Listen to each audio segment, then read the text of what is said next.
Hello, good morning, and thanks for joining today's webinar on the EPA Green Enterprise funded project PROBOT, which aimed at producing a composite from recycled plastic. We're delighted to be joined by Joe Riley, who is the Program Officer at the EPA and Manager of the Green Enterprise Program. And I'm going to hand over to him now for his opening remarks about the Green Enterprise Fund and the importance of a project like this. So, hi, Joe. Hi, Gary. Thank you very much. Good morning, everyone. You're all very welcome to this webinar. First of all, I'd like to thank IMR for assisting the EPA in organising this webinar here this morning.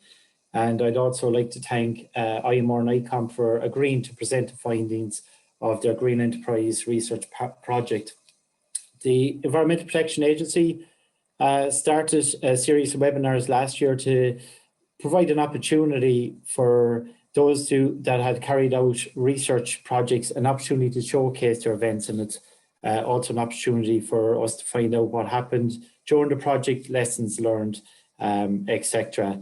During the month of May, we organised 3 webinars. So we had one last week, was Irish fish canners, who looked at the whole area of fish waste, and their very successful project resulted in significant reduction of fish waste on site. Today we're going to hear about plastic waste and the producing a composite from recycled PET. And just an note for your diary there, the 27th of this month, we look at the area of waste paint. The Rediscovery Centre had a project on waste paint, and that continues to grow from strength to strength. And if you want to hear more about that, as I said, the 27th. So as you can see with Green Enterprise, there's a right mixed bag of projects, a great variety there, as I said, from fish waste to plastic to paint.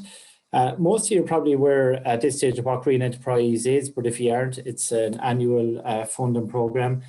So it's a fairly significant funding programme, €600,000 per year, with a max grant of €100,000 per company. And in a nutshell, we're seeking to fund innovation and demonstration projects that can move Ireland as a nation away from the overconsumption. In a nutshell, we're trying to drive resource efficiency, and waste prevention is obviously key, but reuse, preparation for reuse and recycling are also very important. We have a number of thematic areas which is in line with the EU Commission. So this particular PROBOT project was funded under the plastic thematic area, but we also have other thematic areas such as food waste, which is a particular challenge, and we funded projects such as Food Cloud, who ultimately take food waste from retail and give it to those that are most in need in society. Construction and demolition is another resource area.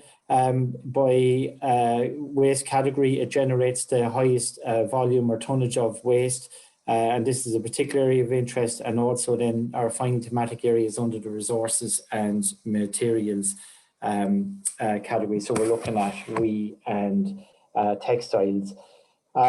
I would advise you, if you're interested in applying for funding, we're going to have a research call in June. We're looking at the first week of June, all going to plan. And I would advise you to go to our Green Enterprise webpage. So the most direct way is put Green Enterprise into Google, and that'll bring you straight into our Green Enterprise webpage. And on the right-hand side, you will see there's a link to call documents. There's a technical description document that really goes into detail about what the whole Green Enterprise program is about. So I'd highly recommend have a look at that. And you can see current and past projects that we have funded. Just also to mention that the webinars, that we have recorded these webinars and we're putting them up on our EPA website. So you can have a look at the various different projects we have there at the moment. So that's it for me. If you have any questions at any stage, or you'd like to talk to me offline, nwpp@epa.ie. And I hope, and I'm sure you will enjoy today's presentation. Over to you, Gary. Thank you. Thanks, Joe. Now, presenting the project, we have Dr. Walter Stanley, who is a senior lecturer at the School of Engineering, Burnell Institute in the University of Limerick. Subramani Pichandi, a postdoctoral researcher at UL, And speaking first will be Roman Couture, who is the senior circular economy researcher at IMR. If you have any questions throughout the webinar, please use the question and answer function at the bottom of your screen and we'll get to them at the end. And with that, welcome, Roman. Hi, Gary. Hello, everyone. Thanks very much, Gary, and thanks, Joe, for this introduction. So first of all, I would like to present the PROBOT team. David McCormack was principal investigator, and David is a director of sustainable manufacturing in IMR. Other IMR person was myself. I am Romain Couture. I am a senior circular economy researcher. Then from the UL side, we had Rachel Kennedy, who was technical lead in UL and who did a fantastic job. Walter Stanley, senior lecturer in mechanical engineering, and Subramani, postdoctoral researcher at UL. So first of all, I would like to present Irish manufacturing research and who we are concretely. So IMR is a mid to late stage technology readiness level technology center. We are supported by Enterprise Ireland and IDA Ireland. So we were funded in 2014 as an incorporation between ICMR and I2E2. And our job is to position Ireland as a leader in advanced manufacturing and help Irish manufacturers improve their competitiveness. Our aim is to demystify, de-risk, and deliver emerging technologies and concepts so that we can apply those to manufacturers. So our impact is being delivered in three vectors. First of all, it is as a manufacturing professional of the future. The second one is finding out what's the factory of the future and how can we drive these future technologies. And finally, it is the sustainable manufacturing aspect and how can Irish manufacturers live and operate soundly in a low carbon economy. Our four thematic pillars are digitization. So we do try to help companies get data-driven businesses so that we inform decision makers as best as we can on decisions that they need to make. Automation and control. So how can we help companies automate some processes or implement collaborative robotics so that it reduces the stress on workers? Design for manufacturing. So that would be your 3D printing, for example, your CNC milling machines, and how do customers define manufacturing? And finally, that's where I sit in. It will be sustainable manufacturing, which is a nexus of three areas: energy, materials, and water. And our aim is to help companies get towards zero net carbon manufacturing. So now introducing PROBOT. So first of all, on the left-hand side here, you can see that the world has been extracting more and more resources each year. Since 1970, our extraction of resources has tripled according to the Global Resources Outlook, and it will keep doing so for the foreseeable future. On the right-hand side here, you can see a graph that was taken first from the Donella Meadows reports from the Club of Rome in 1970, which predicted that we would reach points of tipping points, basically, in the way we extract and consume resources, and that we really need to stop doing that, to put a halt. And so far, in 2010, there is a study by researchers in Melbourne that has confirmed all of these scenarios, and that shows that there is a risk for us if we do not stop increasing our resource production and consumption. Then I would like to talk to you a little bit about plastics, especially because we do talk a lot about plastics, and plastics has kind of a bad press. So I would like to explain a bit the science behind plastic. So on the left-hand side here, you can see what happens when when oil is being extracted from the ground. So oil is then kind of distilled using temperature differences, and then depending on the density of the material, then you would get different sort of fractions. So you would have kerosene, fuel oil, gas oil, gasoline, wax, bitumen, and you would also get naphtha, which is 7% of oil. This naphtha then is steam cracked, and then it is broken down into various components, including ethylene and propylene. Now you may recognize this name because then this ethylene and propylene are put into chains, and then that's what you call polypropylene or polyethylene. So that's how we make oil. Oil is actually a byproduct of the oil extraction business. Plastic, sorry, is a byproduct of the oil extraction business. Now we have an issue with the way that we consume plastics, and this issue is being shown on the right-hand side here. More than 8 million tons of plastics are dumped into oceans every year. This means that it's about the equivalent of a a lorry carrying plastic waste that is dumped in the ocean every minute. So it is absolutely massive, and we need to put a halt to that. If we don't stop, according to the Ellen MacArthur Foundation, by 2050, there could be more plastics than fish in the sea, which says a lot really about the way we use plastic. And this is where PROBOT comes in. PROBOT was a project that was funded by Green Enterprise, which Joe presented earlier. And that was a partnership between Irish Manufacturing Research and IComp, two Enterprise Ireland research centers. So IComp developed a high-grade recyclable polymer from rPET plastic, and this plastic has considerably reduced energy cost, and it has a large thermal processing window. IComp was in charge of doing the material characterization exercise, whereas IMR was in charge of carrying out the research on state of recycling of Ireland, the marketability of a new product, interviewing stakeholders, and working on the best market opportunities for the composites. So I'm going to go quickly now about the state of plastic recycling in Europe and in Ireland today. So you see here, Ireland is not the best at recycling plastics at the moment, but we're not the worst either. So far, our recycling rate is about 30.5 to 31% of plastic packaging being recycled. Now, this puts us ahead of our EU targets, which was 22.5 in 2019. However, in 2025 and 2030, we'll need to increase that drastically to 50% and 55%. So it shows that we have a lot of efforts to make in order to comply with future European legislation. At the moment, you see that we generate about 264,000 tons of plastics per year. It means that it equates more or less to 50 to 55 kilograms of plastic waste per Irish citizen. That is an incredible figure, really. We all more or less now produce 50 grams to 55 kilos of plastic waste. We are actually the worst in Europe at the moment, second one being Luxembourg. So we need to act on that. You see the amount of plastic that is being recycled in Ireland is about 11,000 tons of plastics, and in the rest of the EU is 67,000 tons. Now on the right-hand side here, you see the total recovery and recycling rate is about 96% nearly. This means that it encompasses recycled plastic and energy recovered plastics. Main plastics in Ireland today include Shabra Recycling, Polyfab, Green Tech Plastics, Wellman International, Neovelplast.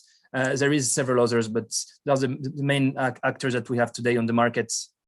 I'd like to go quickly now over what happens when you try to recycle PET. So let's say Miss O'Donovan tomorrow, or Mr. Garvin, would throw his plastic bottle into the recycling bin. Now this bottle is then collected and is then segregated at the recyclable plant, at the packaging sorting plants. So for example, we have Irish Packaging Recycling in Ballymount, we would have Thornton, we would have Green Star, we would have several others. Then after it is segregated, different components are baled together, and then they are sent to a recycling plant. This recycling plant then proceeds to washing, to flaking, and then to pelletizing these plastics that we can use it as a secondary raw material. And this secondary raw material then is used for new bottles, for cloth fibers, for home textiles, for diapers, for cushions, for various sort of uses. Now, according to Repack, about 10,000 tons of PET bottles were collected last year in Ireland. Most of it is sent to the UK or Turkey for further recycling. And that's where there is a business opportunity that starts to arise to capturing the value add at the domestic level. Now, if you know what China is doing, especially at the moment, China has rare earth materials such as neodymium, germanium. And what they do with it, it is being used for batteries. What they do with it is that they use these rare materials and assemble the batteries in their own country, and then they add the value in their own country before exporting it to the Western markets, for example, to Europe, to America. There is a similar opportunity that arises with plastics in Ireland. If we could capture this opportunity and actually add value to products before exporting them, then this would create a new generation of value at domestic level.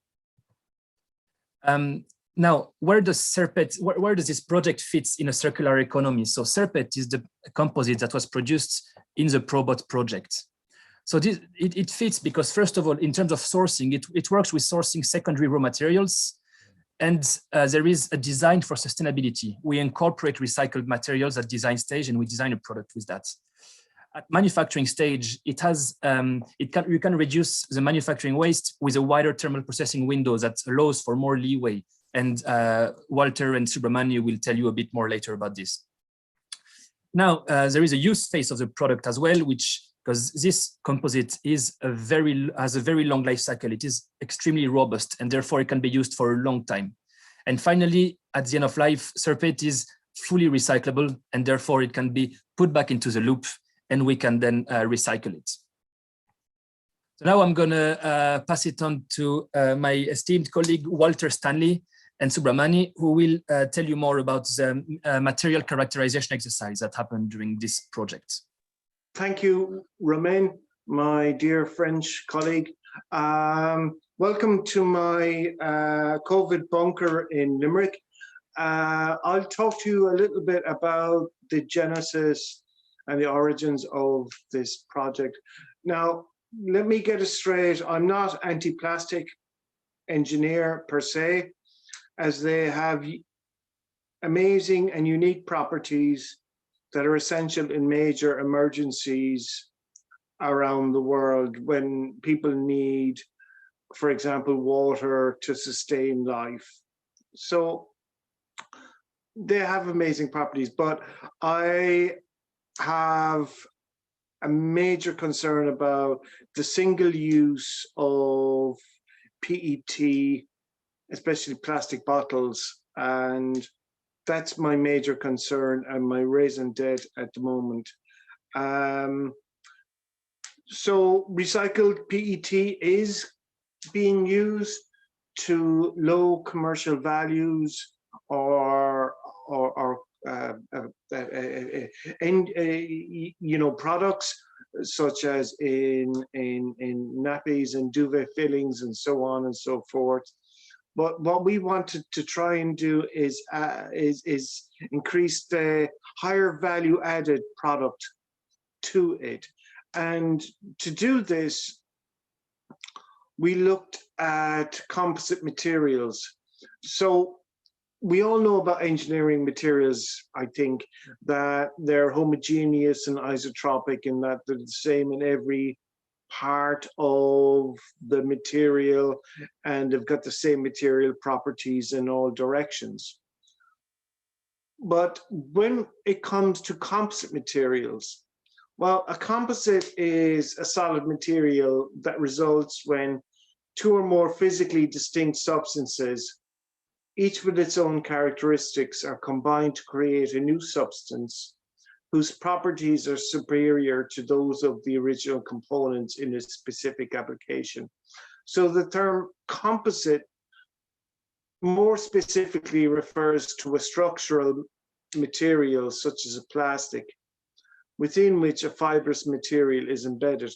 And I think, just to put it into context, I suppose, one of the most common type of composite material we are used to in the world would be reinforced concrete, where steel is embedded in concrete. So steel adds to the tensile properties and the flexural properties, where the concrete is there to sustain the shape, but also to add the compressive properties. So this is where the two of them combine to produce a composite material.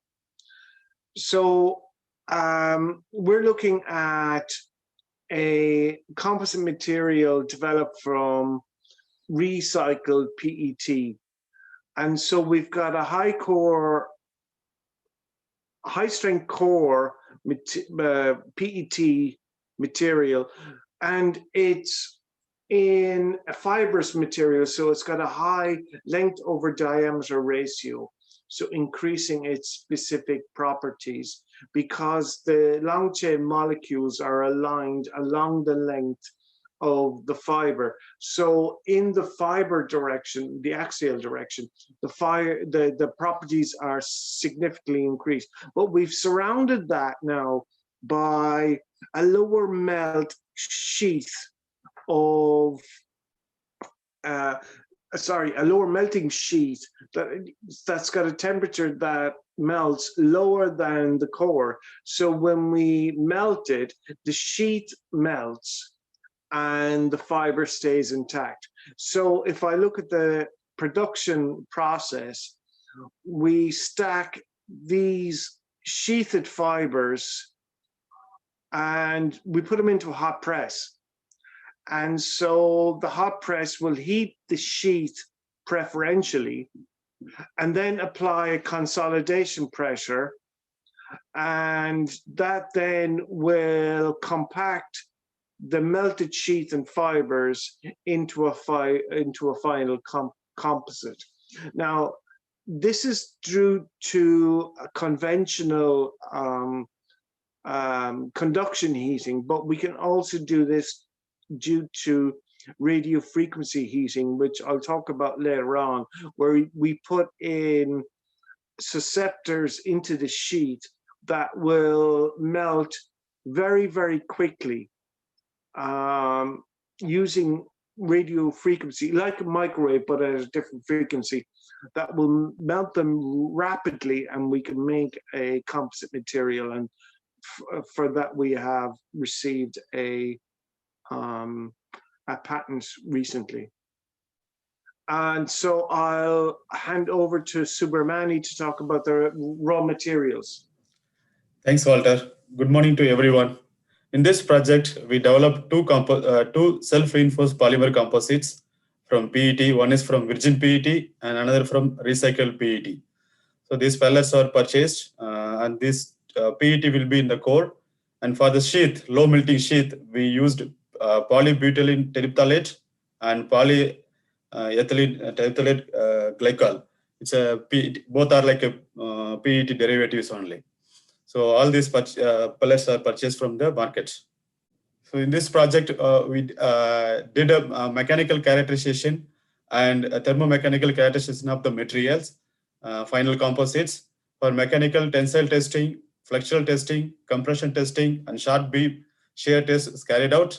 As for the thermomechanical rheology testing and dynamic mechanical analysis testing and differential scanning calorimetry testing is carried out. Yeah, we did some thermomechanical and mechanical testing. So rheology is looking at how fluids flow. And if I look at the graph there, we can look at shear stress against shear rate and how different plastics flow. So you can have a Bingham, it needs a shear stress like a toothpaste before it flows. Pseudoplastic, which represents many plastic materials, in that as you increase shear rate, the viscosity decreases.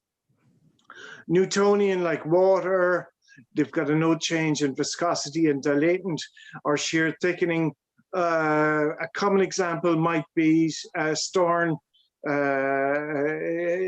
syrup, where if you sit on it, you will glide down, but if you step in it, it acts like a solid material. Cornstarch and water. And then DMA, we're looking at viscoelasticity. So viscoelasticity's got two parts. Viscous means it behaves like a water. Elastic means behave like a solid. So elasticity means what the Hookean part is. So the stress and strain are in phase. Fluid material, they're 90 degrees out of phase. And so viscoelasticity determines the phase difference between the stress input and the strain output. So in other words, how Hookean solid it behaves or how viscous it behaves. So it gives it an indication of its stiffness versus its toughness, because a fluid is tough. In other words, it absorbs energy. So that's rheology, DMA. And then DSC also looks at the thermal response of polymers. So in other words, it looks at heat generation, heat dissipation, and also the TG of the materials. For this project, before proceeding the materials for the development of bicomponent filament and the composites, it's important to do the rheology test of polymers. So for that purpose, we did a rheology test for the 100% PET pellets and for the PVT and PETG as a combined. So the viscosity profile with the temperature shows that the both core and the sheath formulations are aligned in particular region. So it helps to, so what it shows means this polymers can be proceeded into bicomponent filament development. If it's not matching both, then it's not suitable. So it's really good to proceed next level. So we also characterize the DSE for the PET and rPET pellets along with the PET bicomponent monofilament fiber. The graph shows that green one is curve is for the fiber, and red one is for the virgin pellet, and the blue one is for the recycled pellet. So the melting point is the same for the PET and recycled PET pellets. The first peak is, it can be assumed that the sheath is melting first, then the core, that is the next peak. The next peak is the crystallization of the material. The fiber as a whole behave as a PET, but rPETs behave a little bit different because the rPET may have some other traces of impurities. For the fiber, we carried out another cycle to know the melting and crystallization temperature of the fiber so that it can be used for the further processing. Also, as a pellet, before making up filaments and all, we just characterize the pellets by melting the pellets to make a film. From the film, we developed, we extracted the coupons, test coupons to do the tensile test, flexural test, and compression test, also DMA test. So this shows that the compare between PET, the virgin PET, the recycled PET shows the decrease of property except compressive modulus and flexural modulus. Remaining all properties are decreased, like minimum flexural strength is minus 18% and the maximum case tensile strength 63%. In the case of DMA results, we got a 2-degree difference in TG. Yeah, and TG we got 2-degree difference. The TG means softening temperature at the border of solid state to rubbery state. So then we developed a bicomponent monofilament at Centexbel, VKC, Belgium. It's a research center. So before proceeding to that, the core PET pellets is not a problem, but a sheath we have to combine. So we combined previously by using twin screw extruder and made a pellet like a filament, then fillet will be cut into the pellets. So these pellets are used to make the bicomponent, that's a core sheath filament.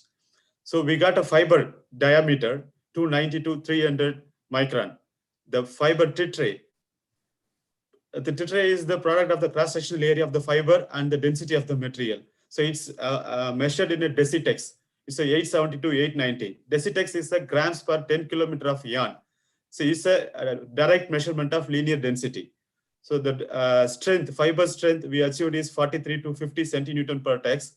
So centinewton per tex is like almost equal to gram per tex. So this is the maximum, the load withstand by the fiber divided by the linear density of the material. And draw ratio 6 times to, while making a filament, we have to give a drawing also. The drawing improves the mechanical property of the filament. The core sheath ratio we achieved is 70 to 30. 70 is a core and 30 is the sheath. So this figure shows the facility at the Centexbel, VKG, Belgium. So this is actually this bicomponent melt extrusion spinning supplied by the FET, UK. They are the machine manufacturer.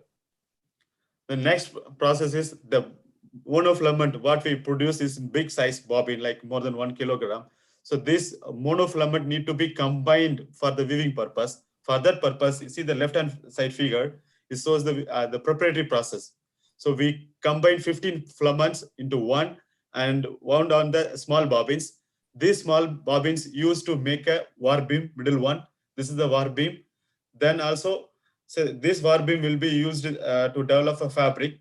Also, from the small bobbin, we can make a bobbin for the shuttle, which is used for the weft purpose. So this weaving facilities is available at Axis Composites, Belfast. Then the fabric produces weaving process used to develop a composites by using art press, which is in University of Limerick. So we use 6 layers of fabric, and the temperature used for 235 degrees Celsius, consolidation time 5 minutes. The load applied is 42 kilonewton. So the final composites we achieved is 2.5 to 3.3 mm. So then the composites were cut by using water jet to extract the test coupons for the various mechanical testing and the DMA testing. So fluxural test, the left side curve, it shows that it's compared between virgin Serpent and recycled Serpent. It shows that recycle is less value compared to virgin, and the standard and the test parameters given below the figure. And the right side one, it shows the tensile stress versus tensile strain curve for the virgin Serpent and recycled Serpent. These two composites are in tensile property behaved similar, and the parameters are given in the below. And next test is like left side, short beam shear strength. The curve shows load versus displacement curve for the virgin Serpent and recycled Serpent. The recycled Serpent initial regions are similar, and later it's a difference, like a huge difference between the virgin and recycle. And the test parameters and the standard detail is given below the figure. And then right side one is compressive stress to strain of the virgin Serpent. Yeah, and we did a dynamic mechanical testing. As we said, it's a study of the viscoelastic behavior of the any polymeric material, polymer or composites. So here we can measure storage modulus, loss modulus, and tan delta. Storage modulus is the energy stored in the material, and which is like per load cycle.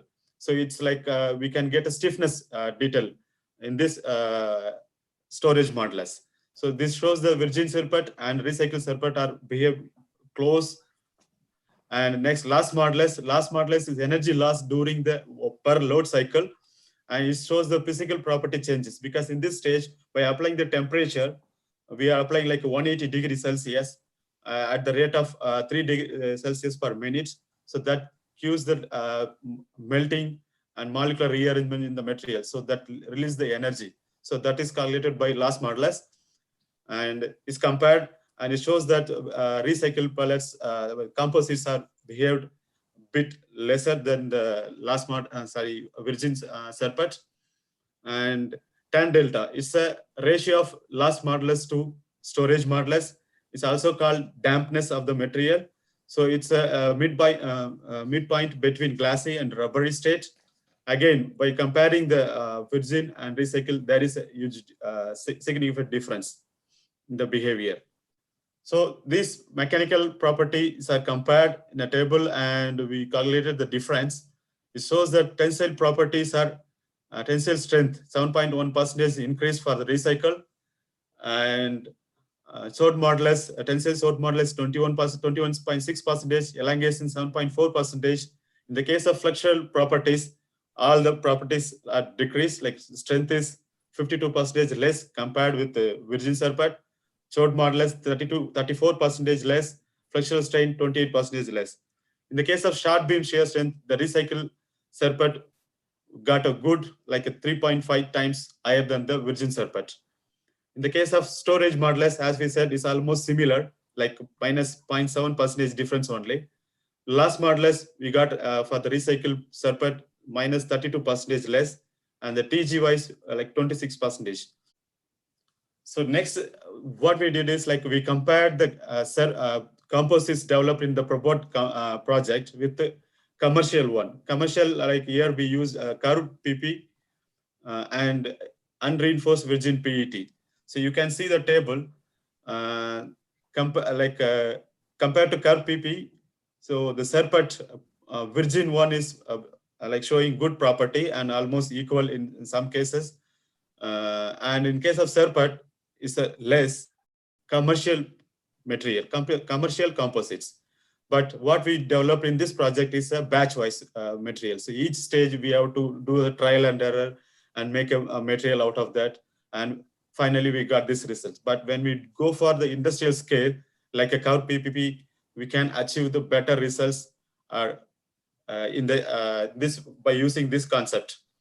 So for develop this, and there is one big advantage in this composite is like a wide processing window, which is 20 degree compared to curve PP. Yeah, I talked a little bit earlier on about technology transfer. So just to let you know that some of the research work from that was the genesis was within IComp and the Irish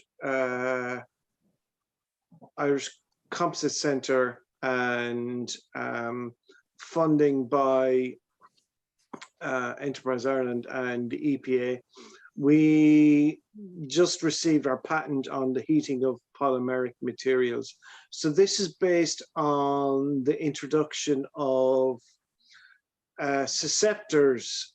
Now, a recipe of susceptors embedded as a network into the virgin or the recycle-based PET, which can be included in the sheath of the fibers or as the sandwich material in tapes, such that we get really accelerated heating of the sheathing material to make a composite material.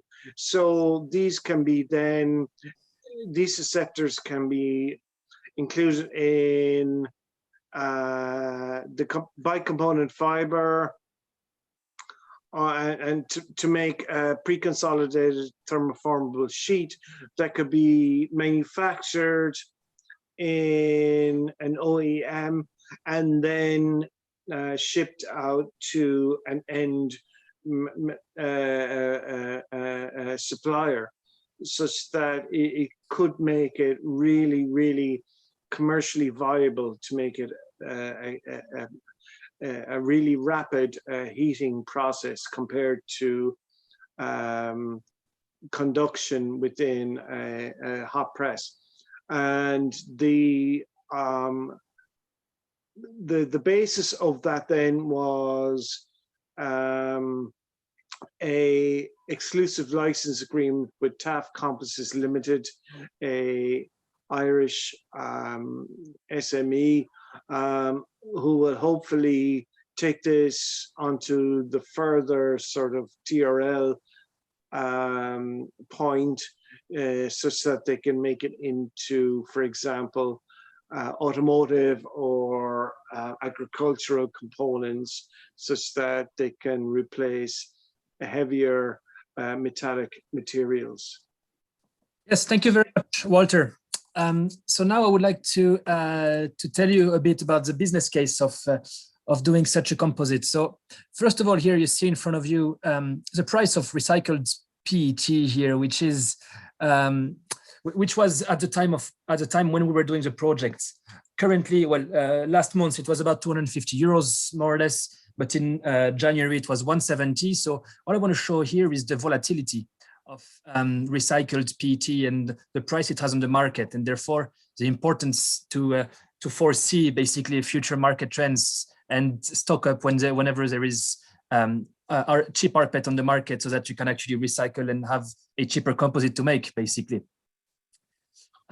So it takes about 25 kilograms of recycled PET to manufacture 1 square meter of composite at 3 millimeters thickness, and that's at lab scale. So at industrial scale, we probably can foresee about less than 25. In Ireland, 10,000 tons of rPET are produced each year. So theoretically now, of course, theoretically, we could be thinking of having 400,000 square meter of Serpent being manufactured in Ireland. Now, if we want to replace virgin PET with recycled PET at just 25% rates, now that's about green credentials. Your product emission are reduced by 18%, the associated emissions, by just using recycled material at 1/4. It's this self-reinforced polymer. It's a direct competitor of Curve, as was mentioned earlier. The Curve composite, which is made of a virgin polypropylene, and that is being currently used for Samsonite luggage in the automotive industry, for example. And Serpent can be used also for the automotive industry for sandwich structures, sports equipment, farm machinery, protective equipment, audio equipment, tech equipment, luggages. So the machineries that you require for that, now that's assuming you start from scratch, is a bottle shredder, a twin screw extruder to make the rPET pellets, a bi-component filament extruder, a weaving preparatory, and then a weaving machine so that you can weave it into the woven fabric, and finally a hot press. Now, creating a production plant in Ireland. So we decided to make some calculations, even though there is a lot of assumptions that have had to be made since not all costs were available to us, but we wanted to still give a rough feel to people about the break-even point of manufacturing the PROBOT, the Serpent composite. So the break-even point is total fixed costs divided by sales price minus total variable costs. So if we take, in terms of cost assumption, now fixed costs will say at labor cost, if you have 5 people in the plant, including 2 operators, that's about nearly 200,000 per year. Installation cost will be about 25% of total fixed costs. Machinery costs are about 600,000. Now that's at lab scale. So at industrial scale, you might be looking at heavier investments. Commercial units. So we did undertake a review of the price of some commercial units in Dublin and elsewhere in Ireland. And we thought that a fair estimate would be around €1 million. And finally, variable costs. So we took €236 per ton, which was the average price over the past 6 months when we were doing the research. Now it's, again, I talked about the variability of the price and the volatility that it has. So again, if you can get it cheaper, then it's all the better for your calculations.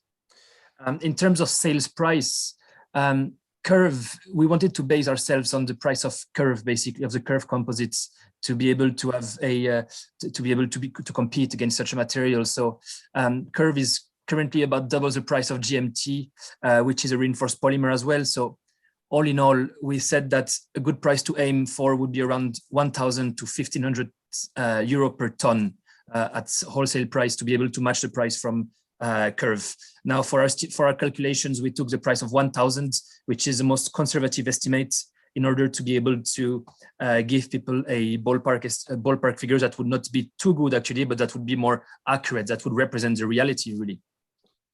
And in the end, so with these break-even point calculations, it reached nearly 3,000 tons. So you need to manufacture 3,000 tons of product in order to be able to match to match curve. Now, it is necessary anyway to produce quite a lot of material if you want to be able to compete against such a product, because the polypropylene alternative, which is virgin, again, I want to reiterate, it is BP Curve, which is a manufacturer of that, has opened a plant, in 2018 in Germany that manufactures 5,000 tons per year. So in that case, if you want to be able to compete against that, you need to reach substantial economies of scale, and therefore you need to have a fairly good production capacity from the beginning. So I want to conclude quickly by saying that there is a need still to undertake industrial scale experimentation with the incorporation of various rates of virgin PET versus recycled PET. So not have 100% of one or the other, but there is a sweet spot in the middle here that could be further experimented now at industrial scale and see which is the best. Plastics is a very strong, it's a convenient and it's a cheap material with many uses. So instead of saying that we need to replace plastic all the time, we need to find ways to make it circular. So we need to find ways to make it long lasting, to make it reusable, to make it easily recyclable, instead of using single-use packaging containers. And finally, this self-reinforced polymer has the potential not only to increase the GDP in Ireland by adding value in the country, but also to increase the recycling rates, because if you drive up the demand in the country, then you give recycled PET a higher value, and therefore you create, you improve the recycling rates, the recycling facilities in Ireland. So once again, to reiterate, to the PROBOT team, you have our names here and you have our email addresses if you would like to contact us about that. So now all I have to say is thank you very much, and for more information on the Green Enterprise call as well, you can contact Joe or Riley at nwpp.ie or nwpp@epa.ie. Thank you very much. Thanks, Roman. Thanks, Walter and Subramani and Joe. Again, if you have any questions, get them in. We have a couple of questions that we're going to get to now. So a question from Juliana, can you recycle this material as well? Yes, it's completely cradle to cradle again. So we're taking from virgin PET, recycle it, using it again, and that material then can be recycled again. Obviously, I know that there has to be some chain extenders and some virgin PET to be added to bring back some of the original properties, but the material can go down the higher value added chain, if you know what I mean. So I welcome any feedback you have on that, please. Juliana also wants to know how many times can it be recycled, and Dolores would like to know, do you think it can be recycled into oil filter paper? That's a very good question. Sorry, two very good questions. With the short time scale of research that we have, we haven't done it multi-times, if you know what I mean. So we've done it twice. So I don't know if you could recycle it up to 10 times. We just didn't have the time scale to do that. Oil filters, I've never even come across that possible product, and I'd love to hear about it because that's way above I'm an engineer, I'm not a chemist or anything like that, so I'd love to hear your feedback about oil filters, because I know it would have excellent acoustic attenuation characteristics. Yeah, one more thing regarding a number of recycling. See, most of the branded companies nowadays, many branded companies are using recycle, but they are not using 100%, like 30%, 20% or 50% only they are using. So like that, we can use this material until like multiple times. So like portion by portion, some virgin, some recycle. This way we can consume all the materials. So this will help to do multiple recycling. Thanks, Subramani. We have Brian Walsh says this needs to take into account the recycled content requirements in PET bottles, 25% by 2025 and 30% by 2030. This will drive our PET prices up anyway. What type of packaging is the targeting as PET bottle to bottle will need to reach these targets? Thanks, Brian, for the question. In terms of bottles and recycled contents and all that, the thing is, opening this sort of manufacturer here with such a value-added component would drag raw materials from all around the world. So it would not be coming only from Ireland, but necessarily you would also get plastic bottles, PET bottles coming from Europe, but not only, also from third world markets, which have a lot of pressure on them at the moment. So in that case, I'd say that this is where we would be looking at, well, that's where companies uptaking this technology would be looking at finding raw materials. And again, sorry to finish, obviously you would need to have some technical aspects on that as well, and quality checks. So that to affirm anyway, if you open a manufacturer like that, you always have quality checks to ensure that the material is good. So it would also give us more data actually to see about the recycled content that is already existing, and therefore how we can implement it better in the future. Yeah, Romain is absolutely correct there. Recycling is not an easy thing, and I know we've got experts in the room here about this, but the quality of the flakes or the pellets that we get in is critical. So when you've got impurities in there, obviously they will deteriorate or damage the material properties of your final recycled material. So thank you, Romain. Yeah. Thanks, guys. Question from Sinead. Have you envisaged any specific applications yet? You mentioned general sectors. Oh, absolutely.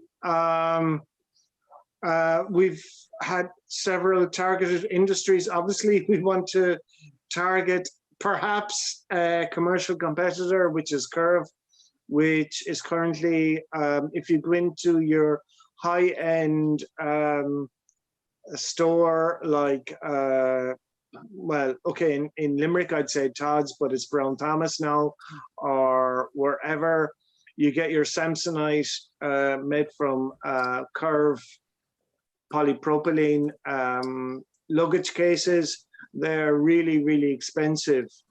But we also envisage sports equipment, agricultural products, such as tractors or 4x4s, and also automotive when it comes, especially with electric vehicles. When it comes to, I'm not sure we discussed very much about life cycle analysis, but LCA is huge now in the New Horizon research opportunities, such that we get away from thermosetting type of materials like your old type of short strand mat thermosetting or chop strand mat thermosetting materials that we look. The rPET is the fiber in the matrix are PET primarily, so it can be fully recycled just by thermoforming, just by heating it up and making a new product. So that's, and you've got the 20 degrees C temperature window, which on a factory floor is a huge window of opportunity for thermal processing, as opposed to Curve, which depends on the literature because it is proprietary, can be between 5 and 10 degrees C. And I just want to add to that, thank you, Walter, and thank you, Sinead, for the question. In terms of markets, now we have found applications in various markets, especially basing ourselves on the competitive analysis and looking at what Curve does. And the thing is, we have similar capacity to do it. Now, it would be up to any uptaker of the technology. So if companies out there are working in the recycled PET or in the recycling world anyway, that are interested in taking it up, then I suppose it would be, we could provide them some information on potential uptakes, but it would be also up to them to, and their sales office really basically to go and look at potential clients and then to work together to work on the product requirements. Quick word now about Circulara. So Circulara is a flagship of well, not of our company, but really at least of our department in terms of sustainable manufacturing in IMR. So we are supported really greatly by the Department of the Environment, Climate and Communication, by the EPA, and want to thank Joe again, who is on the call today, and by EIT Climate Kick, which is a European, the largest innovation climate network in Europe. So we have about 31 industry members at the moment. And if you're interested in maybe joining us, please feel free to email us at circular@imr.ie, and we can answer any of your queries. Thanks for watching. Don't forget to hit that subscribe button in the corner for more IMR videos on how we demystify, de-risk, and deliver emerging technologies for advanced manufacturing.